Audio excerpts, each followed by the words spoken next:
All right, the Empire strikes back. That's what just happened. The Empire struck back. So let me tell everybody what happened yesterday on Super Tuesday. Let me tell you what just happened literally 3.5 minutes ago. And then I'll tell you what we have to do from here. So there's no sugarcoating it, although there are some people in the Bernie campaign trying to do exactly that.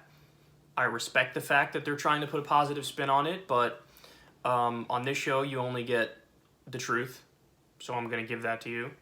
Last night was a disaster. Bernie Sanders won the states of Colorado, Utah, Vermont, and California. The California victory is gigantic for us moving forward. We desperately needed that California victory, and Michael Bloomberg just fell out of viability in California, which is wonderful news because what we're trying to do there and what it looks like we will do there is run up our delegate count in that state specifically. So, California, I got nothing but love for you. You're the best. I love you, California. Now, the states that Biden won, I hope you're ready for this. Alabama, that was expected. Arkansas, that leaned Biden, but there was an outside chance Bernie could grab it, but it went to Biden. Virginia, Biden crushed in Virginia, and last week that state was a toss-up or leaning Bernie. Tennessee, Biden won there. North Carolina, again, that was supposed to be like a toss-up state. Biden obliterated there. Oklahoma, now's where they start to hurt quite a bit. Now is where you go, oh no, what's happening? Biden won Maine. That was supposed to be a layup for Bernie. Texas barely edged out Bernie, although I must say there are countless stories and ample evidence of voter suppression happening, particularly in the Latino areas where Bernie Sanders does the best. So that one hurts, although I will say that it's very likely that the delegate count coming out of Texas is going to be tied or very close to tied because the margin is so close. But still, Biden wins Texas. And then these ones, it's like, okay, it almost feels fake because these were supposed to be not even close to contested. Minnesota and Massachusetts. It was supposed to be a race between Bernie and Warren in Massachusetts. Biden ended up winning it. Warren came all the way back in third. But the fact that he won Massachusetts and Minnesota is devastating. And for American Samoa, Bloomberg won it, which is funny because he spent $700 million and he got a handful of delegates out of it. Congratulations, man. He lit $700 million on fire. Again, I make the point, think of how much that could have, gone to, who that could have helped. It could have helped fight homelessness. It could have given food to the hungry. I mean, there's so much good that could have been done with it, but instead he wasted that money on a vanity project, just like Tom Steyer wasted $250 million on a vanity project. Okay, so, what happened? What happened? Honestly, in my opinion, and again, the Bernie people will try to spin this, meaning his campaign people will try to spin this, but I think not only is this a worst-case scenario, it's beyond a worst-case scenario. Because I said, based on all the polling leading into Super Tuesday, worst-case scenario for Bernie was supposed to be he wins 8 states. He only ended up winning 4. So what happened? How did we get to this point? Well, that answer is unfortunately a complex answer. It's not simple, but basically you have the perfect storm, which led to this. So first and foremost, the establishment coalescing the day before the primary, it appears to have worked. When you had Mayor Pete and Stapler Amy drop out and endorse Biden the day before, along with Beto, it appears like the Pete voters and the Amy voters really did, by and large, go right to Biden. That appears to have happened. It's actually stunning because there was some contradictory evidence, especially in regards to Mayor Pete, how in some polls Bernie was their second choice. But no, it really appears like, those voters went right to Biden. So that hurt massively. The other thing is, and really this is like millions of dollars worth of free advertising for Biden. You had endless positive media coverage post South Carolina. Every single story was like, Joe Biden, the comeback kid. Joe Biden, is he the front runner now? Joe Biden, isn't this incredible? Joe Biden, Joe Biden, Joe Biden, Joe Biden. Isn't he wonderful? Isn't Bernie dead now? Isn't Bernie too extreme? Isn't Biden the right answer? Isn't this the best way we beat Trump? It was just endless. They kept piling on and piling on and piling on. And apparently that had an impact. And the reason we know that that had an impact is late deciders flooded the polls. So the exit poll showed a lot of the voters in the election were late deciders. And these late deciders were impacted by all the post-South Carolina noise and the endorsements heading Biden's way. And, the late deciders really made this election turn out the way that it did. Furthermore, got to keep it real, youth turnout was not where we wanted it. Youth turnout, part of Bernie's philosophy, part of his strategy is we're going to bring in so many new non-voters and we're going to turn out the youth in such strong numbers that, we basically copy or eclipse 2008 Obama. And that simply didn't happen. It just didn't happen. Now, another factor is that apart from Bernie not doing well with older black people, he really dropped off the planet with rural whites, man. This is a large reason why Biden ended up winning Maine, and a lot of these states that were supposed to be layups for Bernie ended up going to Biden. He's not doing as well with rural whites. Now, you could say, hey, there's more people in the race this time, so that's part of it. I'm sure that that's true. But, and last time it was more of a lot of those voters were just an anti-Hillary vote, and they went right to Bernie. But still, the fact that he's struggling now with rural whites is something that's definitely concerning, especially for the upcoming states. Because now, next week, we go to Michigan, we go to Idaho, and it's like, that was Bernie's bread and butter. That was supposed to be, the whole idea post-2016 is, okay, great, we got rural whites, we got working class whites, expand the coalition now to include, people of color, Latinos, and there has been tremendous amount of micro-targeting on Latinos in particular, and it's been working, but apparently, lost in the noise is the original coalition is not holding strong. So that's something to definitely be concerned about moving forward and to take action. Now, don't worry, I'll tell you what he should do and what he is doing in just a little bit here. And then the other point is, now I think some people are overplaying this on social media, but I think there is a degree of truth in it. Elizabeth Warren's presence is hurting just enough to make a big difference. It's hurting just enough where, it's putting Biden over the top in a lot of these states. If, for example, in Massachusetts, perfect example, if Elizabeth Warren had dropped out and endorsed Bernie, the polls show only 40% of her supporters would go to Bernie. Okay, I don't know what that number is now. That's an older poll, but for argument's sake, let's say that's true. There are a bunch of states where Bernie would have beat Biden if Elizabeth Warren had dropped out and those 40% went to Bernie. So, that is an impact on the race. And the breaking news that I have for you right now is that Michael Bloomberg just dropped out. So Michael Bloomberg dropping out, okay, that helps Biden because Bloomberg was splitting the centrist vote a little bit. So Bloomberg dropping out and Warren staying in is a little bit of a perfect storm nightmare scenario. That's what that is. And Warren has made crystal clear. She sent out an email last night like, I'm not dropping out. That's not what I'm going to do. I'm not going to do that. She wants to stay in until the convention and try to take it at the convention. It's either that or she actually cut a deal behind the scenes with Joe Biden, and Joe Biden is going to offer her something to specifically stay in the race and be a spoiler to stop Bernie from winning. Now, I don't want to scare everybody too much here, and I know that's exactly what I'm doing at the moment, but a nightmare scenario is Bloomberg dropping out, Warren staying in, and then Obama making an appearance and endorsing Biden. This is why I'm saying this is the Empire Strikes Back. That's what this is. That's what we're watching. Now, at this point, you're probably going, that's it, we lost, all hope is gone. No.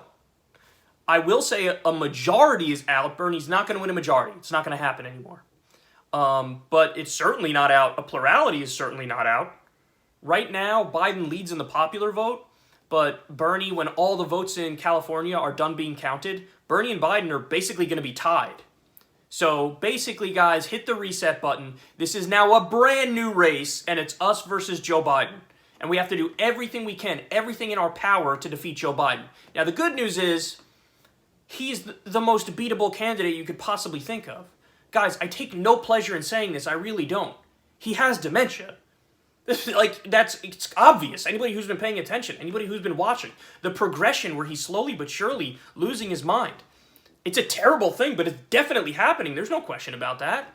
It's right in front of your eyes. I mean, he can't form a coherent sentence. It's wild to see.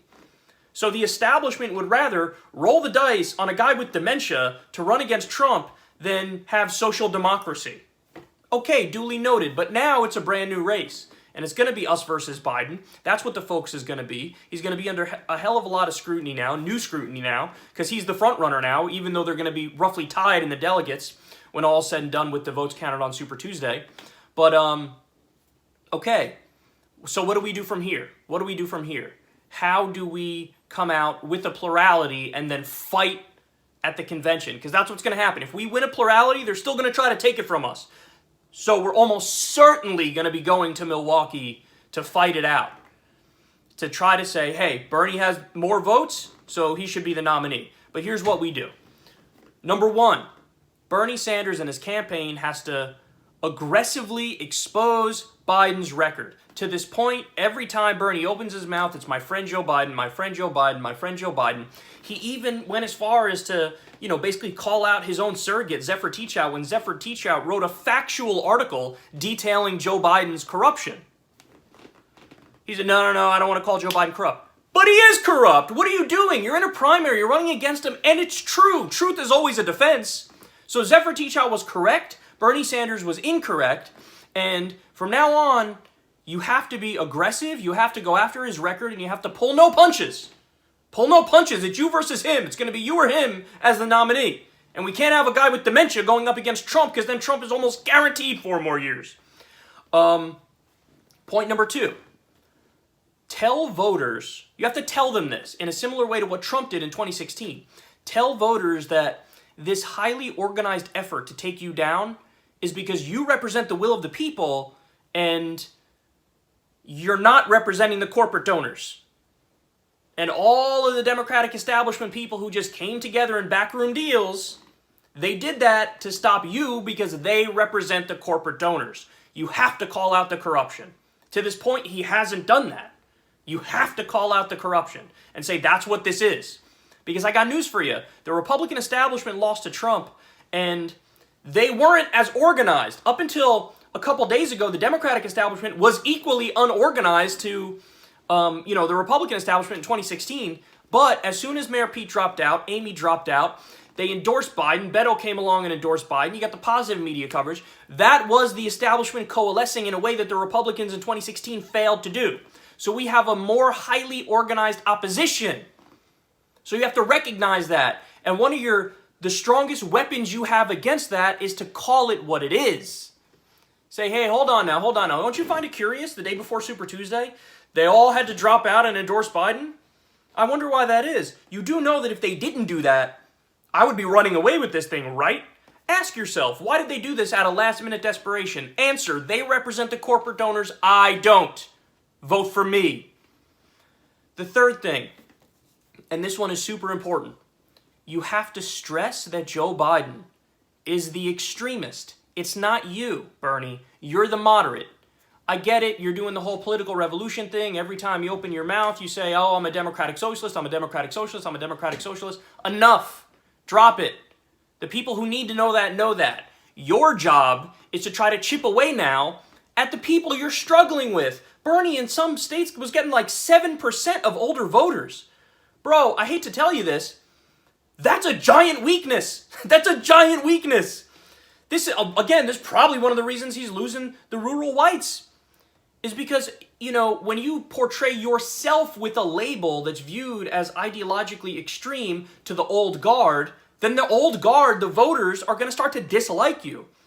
So the reason why I say he should embrace the label of moderate and say, listen, Joe Biden is the extremist, is because Bernie, according to the polls, actually is in the center of mainstream American opinion.